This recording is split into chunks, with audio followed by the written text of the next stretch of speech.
আমি তো খেলতাম যাই গেছি, এবার আমি তো কাম ফলাই যাই গেছি খেলতাম বলি। এবার আম্মু আমার মারছে। এবার আম্মু কয়, যা তোর মার কাছে যা, তুই এনো কান্দাস করতি, মা মা করস গেলে। এবার আমি আমার আম্মুর কাছে কেন গেছি গে। তারপরে একটা আমার কান্দা শুনি একটা হাত বাড়িছে। সাপটা কি কবর থেকে বেরোচ্ছে? জি না, এটা কোন থেকে আই যেন বইছে। প্রথমে আমার আম্মুর কবরের উপরে আসছিল। যে আমি মেন সমস্যা হচ্ছে, এখন যদি আমার জায়গায় ওর আম্মু থাকতো এরকম হইতো না, ভাইরাল হতো না, ঠিক আছে? এখন তো আমি সৎ মা, এই কারণে ভাইরাল হয়েছে। আমি যদি একটু ভুল করি এটা অনেক বড় ভুল হয়ে যায়। তো আমি তো ওরে নির্যাতন করছি না, দর্শকে বলতেছে নির্যাতন, এটা আমার ক্ষেত্রে আমার নির্যাতন মনে হয় না। একটা মায়ের সন্তানদের যতটুকু শাসন করার দরকার আমি এই শাসনটাই করছি। হয়তো শাসনটা একটু বেশি হয়ে গেছে, বাড়ি দিয়েছিলাম 2-3টা, একটু দাগ পড়ে গেছে, এই দাগ পড়ার কারণে এখন এতটুকু হয়ে গেছে, ঠিক আছে? তার জন্য আমি ক্ষমা প্রার্থী, আমি উপজেলায় গেছি, ক্ষমা চাইছি।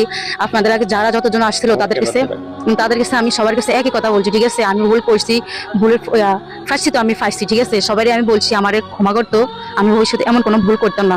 মেয়েরে আমি কখনো ফুলে টোকাও দিতাম না, আমার বুকে রাখবো, আমার সন্তান মনে করে আমি লালন পালন করবো যতদিন বাঁচবো।